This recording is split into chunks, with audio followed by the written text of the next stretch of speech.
All right, so we now have Doreen Duncan, who is co-founder of the Island City Lab, and allow her to self-introduce. And she's joined with her colleague and partner in Island City Lab, Jordan Channer, and they'll make a presentation now. Will help set the context for our dialogues that will take place after. So welcome, Doreen. The floor is now yours.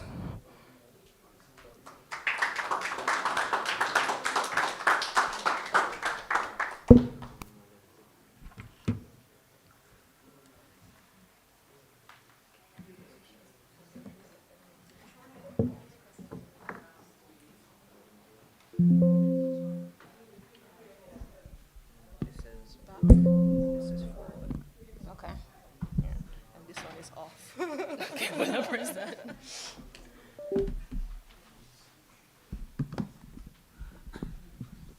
Afternoon, everyone. I'm going to sit down because I'm reading from my laptop. But guys in the back, let me know when you're ready for me. 1 minute? All right.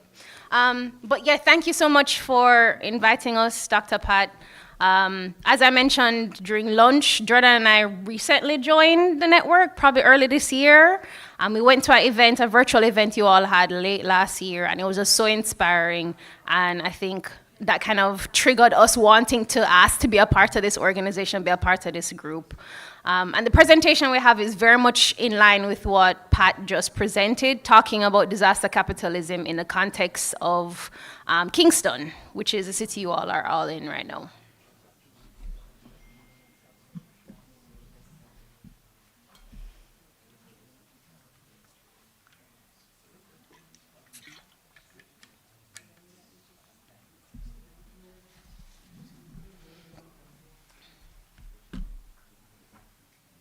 There we go.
Control L.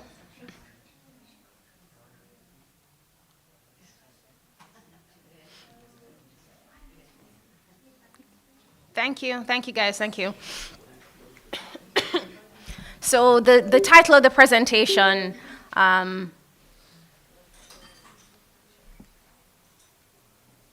title of the presentation is really reimagining and decolonizing our infrastructure in the Caribbean.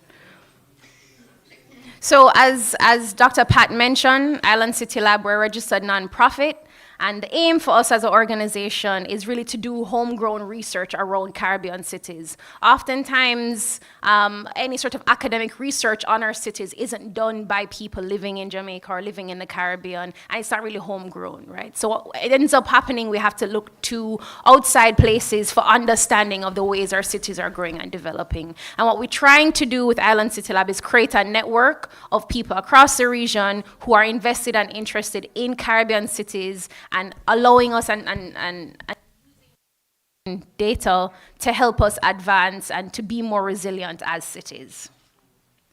So, we started a couple years ago, just 2 years ago, and since then we've been really interested in infrastructure and the mechanisms which produce Caribbean cities. And when I say infrastructure, what I mean is the basic physical organizational structures needed for a society to function. So obviously when you hear infrastructure, you're hearing things like the water supply, electricity supply, you think about things like transportation networks, so buses and bridges, things like that, but also buildings, right? Homes and hospitals. And I think we all assume that infrastructure is always meant to serve the people and improve the well-being of our communities. But as Dr. Pat mentioned, the Caribbean was born out of colonialism. It was born out of slavery. It was born out of imperialism, right? So with the singular goal of all of those things, those systems to extract wealth and resources from the Caribbean and send it back to Europe. So as city planners, urban planners, and researchers, people who really study infrastructure, we have been changing the ways that we think about infrastructure and trying to become a lot more critical of the role it has in furthering our dependence on the North, on the global North, but also the ways in which infrastructure can facilitate extraction of wealth from our communities. So we're also interested in what we call the cult of development. I'm pretty sure in all of your islands you have pictures countless like this, with politicians cutting a ribbon to something, either a bridge, a highway, a hotel, a housing complex. This is a common image, right? And I think the cult of development, what it means, it kind of aligns countries along this linear path, right? Where certain countries are developed because they have certain pieces of infrastructure, and all of our countries are less developed because we lack those pieces of infrastructure, right? And the cult is underpinned by images of development, right? If you don't look like Miami, then you're not developed, right? And I think these images are so prevalent. You see them all the time through global media, which is really dominated by the North as well, right? There was a politician in Jamaica sometime last year that said, if you don't have a KFC in your town, you're not developed, right? So therefore, having this KFC means that us, the people, the place, us as citizens of that place are not developed because we lack that piece of infrastructure. So, of course, Island City Lab, we are based in Jamaica, but we understand that we have a shared history with all of the islands and the territorial countries of the Caribbean, right? And the shared history of colonization, political interference, and sort of neoliberal economic policies that manifests itself in very similar outcomes. So I want to talk about dependency, right? So the idea of dependency, so us as a place, as cities and regions being dependent on Europe, right? So dependence is embedded in the logic of the Caribbean cities. What that means is it happened through the framework of the plantation economy, right? So particularly for those of us who were colonized by the British, they had a very lazy sort of approach to colonization, a very hands-off, right? Where instead of regulating themselves, they enabled the private sector to come to our islands and manage administration of the country, right? So the Caribbean cities, most of our cities started off as these kind of logistic hubs, right?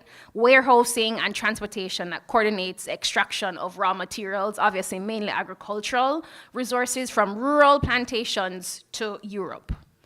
And then in Europe, it's processed. Those resources are processed and returned back to us as value-added products, which we are paying a lot more for, right? So we cannot understate, however, that England's reliance on the private sector to extract resources from the Caribbean land, right? There are vested interests in all parties to maintain that same type of system. So even though we have all now, gained some form of independence, the system has transformed over the years, but the same kind of grounding framework has remained the same. So these images come from a British video. If all of you guys have some time, go on YouTube and type British Path. It's one of the largest archival websites of newsreels from the empire, basically. You can type British Path, Grenada, 1950, and I'm sure you'll find some ridiculous video, right? So these are snapshots from that video. It's from Jamaica in 1930s. So in these videos, we see Jamaica as a site for almost aspirational possibilities, right? For people, but more so for colonists, right? So there are a bunch of these types of videos online, as I mentioned. And there were, one, you can look at them as tourism videos, you know, promoting the Caribbean from the 1930s as a place for tourism, but also as a place to invest your money, right? These videos were important to drum up interest in colonies for the British and American private sector. So in this video, it starts off by saying, here we note the signs of civilization on every side, and find it hard to believe that just 3 centuries ago, this was a tropical wilderness. That's how the video opens, right? And the big claim in the video is that there is money to be made in these colonies in the West Indies. There is some framework of infrastructure here for you to build upon, right? So they say Jamaica, or Kingston, has roads. It has the start of a transportation network, which was tram at the time. It has fertile agricultural land, and it has beautiful beaches. But more importantly, we have a servile workforce, educated just enough to a basic level that they can be exploited, and you can use them in these industries we want you to set up here, right? So come and invest in these islands. And colonial infrastructures, I think if you watch these type of videos, were designed and built to bring about a particular version of the future, but more importantly, they were designed to bring about investment and profit from the beginning, right? This is the sort of come to our islands and invest. That's not new. These videos existed from the 30s, and these are well-produced videos with the explicit intention to have investors coming into our islands to do this type of work. So disasters have always played a role in opening up opportunities for colonial empires, right? And because our Caribbean cities were never developed with, you know, the intention of us to become independent or self-reliant, disasters have always necessitated investment, capital, machinery, and infrastructure from Europe. That's always been the case. So in this video, they talk about the impacts of Hurricane Charlie, which hit Jamaica in 1951. And at the end, the commentator says, is basically imploring the British viewer or the British business person to help the devastated island. So I'm going to ask you guys to just quickly play. It's just 1 minute and 30 seconds to play the video.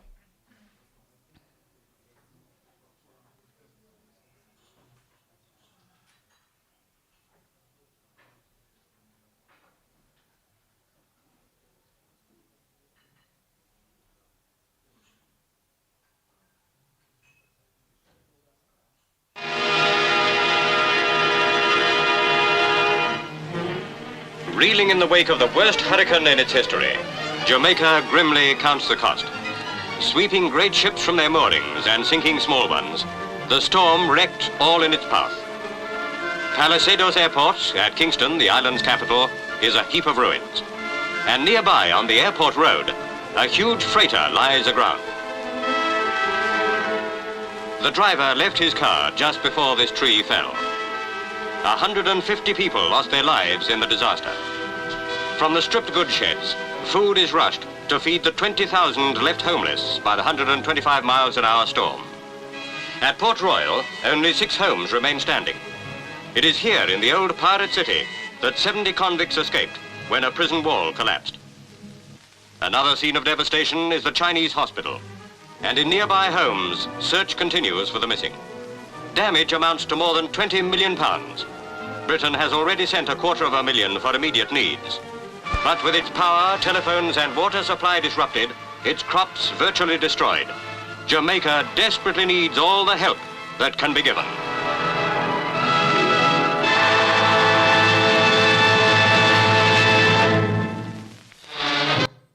I must say, I wish news was read like this.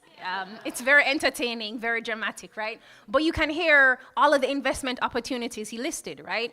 The telecoms is down, water is down, the jail popped down, the airport needs to be rehabilitated, right? So their come and help is like, you know, okay, sure, you can charitably give some money, and I believe the prince at the time, someone in the royal family donated about £6,000 to Jamaica, right? Obviously, that is not very helpful. But the real help is rebuilding all of these infrastructures, right? And at a profitable rate, right? So I want to read this quote, right?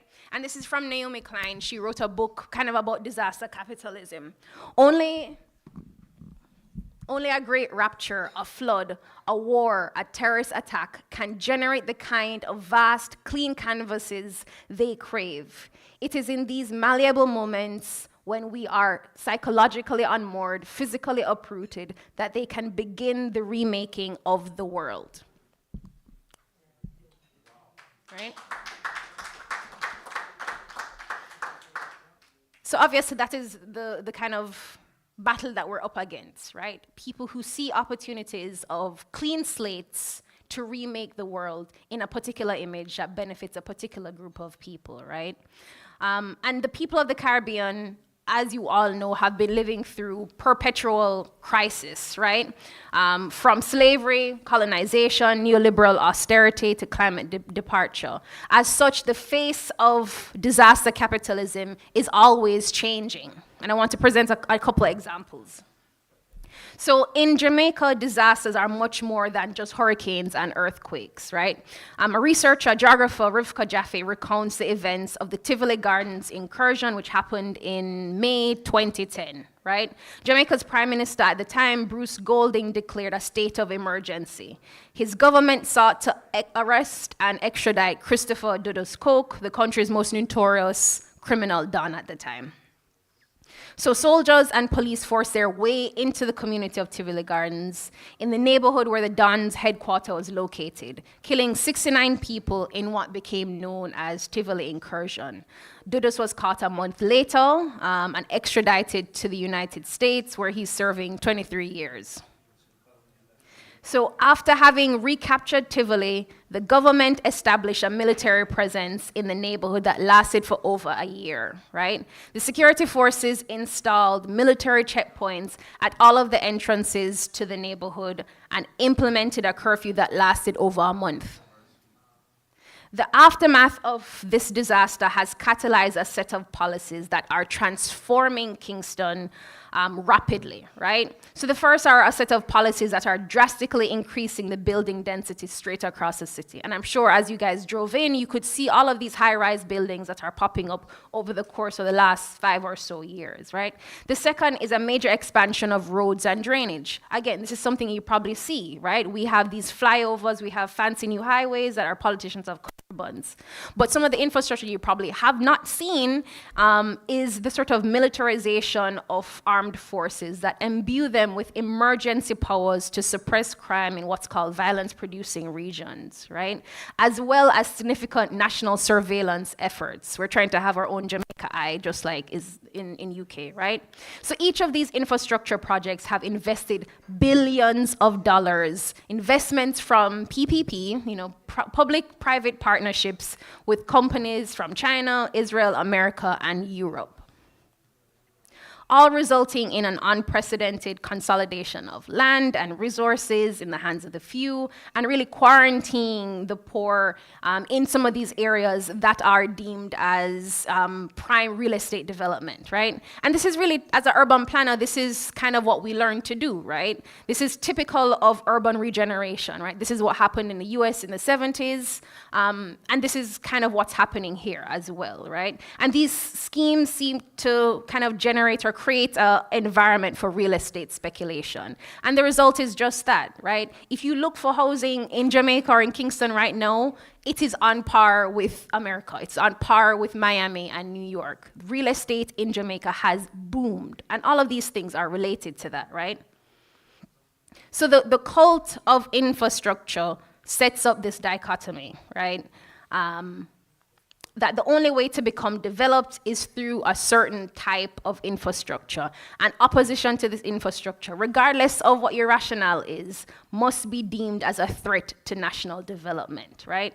So an argument about a road because it's endangering pedestrians or a hotel that's impacting the coastal environment is quickly brushed off, because that road and that hotel represent much more than just a piece of investment, right, or infrastructure. What they represent is a chance for islands to become developed, and we must take it at all cost, really.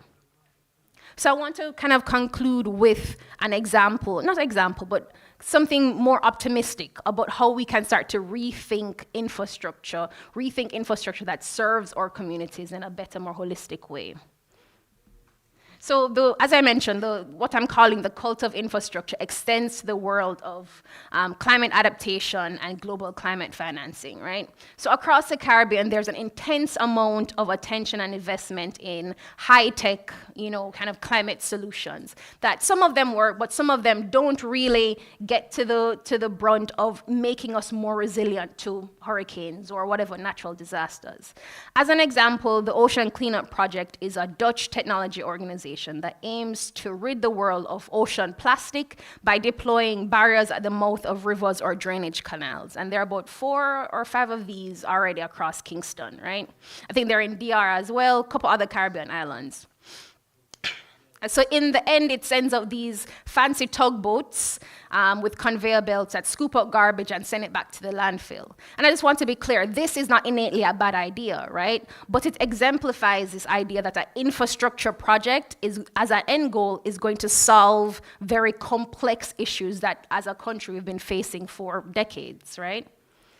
So this is a problem, the complex issue I'm talking about. So this in Jamaica, this is what we call a gully, right? It's a concretized channel for stormwater. When rain falls, it washes off the city, it ends here, and it ends up in the sea. There are about 12 of these major gullies all across the city.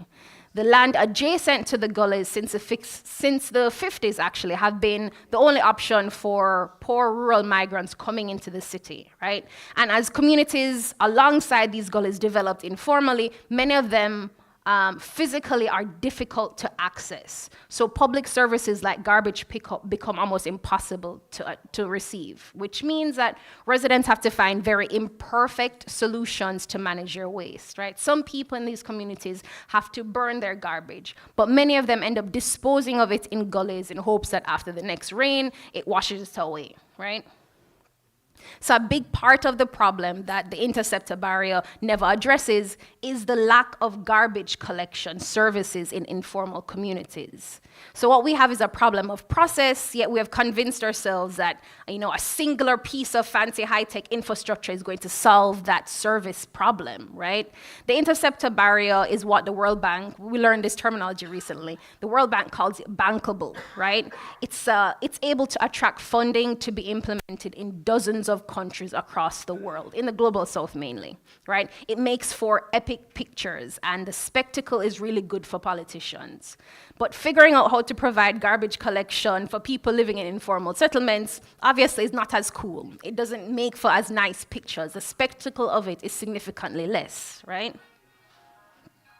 So at Island City Lab, we have been exploring these issues in ways that really decenter the creation of a singular piece of infrastructure, but really center the creation of processes made alongside community members, right? So earlier this year, we began a project to create a decentralized sort of approach to solid waste management with residents of Cassava Peace, which is an informal community along one of these gullies. Presently, only 27% of people in this community are able to receive garbage pickup. Only 27%. That means the remaining 73% of the population have no choice but to burn or dump their garbage in the gully because the roads that kind of go throughout the community are too narrow for a garbage truck to even fit through. In the first 6 months of the project, we did data gathering, really trying to understand how solid waste management works and how it doesn't work for communities like this. What are the physical traits that make garbage pickup difficult? And also, what's the makeup of the garbage? How much of it is compostable or recyclable? Those are the questions we're trying to ask, or answer rather. So starting later on this summer, we're gonna be working with the community to co-create solutions through a series of kind of community workshops. Again, we're not looking for infrastructure solutions, or we're not looking for infrastructure as the end goal, but we're looking how infrastructure can help us create and improve the level of autonomy of communities to manage their waste with less dependence on state and private actors. Again, so the main reason why focusing on the process is so much more important than the product is because that's the only way we can start to plan for sustainability and the longevity of the project, right? Again, I'm not roasting the interceptor barrier, but it's a really good example. The interceptor barrier requires continuous local and international funding, right? Almost infinitely, because it never actually addresses the real problem, which is upstream, right? That this community has no garbage collection. So wherein this fancy project is able to attract funding, even though people understand it doesn't solve the problem, we have to start to, I think, rethink the way we're looking at infrastructure. Infrastructure in our communities, in our islands, needs to do a better job of making us more autonomous, more independent, and more able to manage ourselves. All right. So I'll wrap up here by saying that, you know, and that my hope is that as we're able to get into the conversations, the stakeholder engagements, that we're able to start to think about ways infrastructure can be decolonized, and the ways that we can start to use infrastructure for our advantage to make our communities much more autonomous and more resilient. Thank you.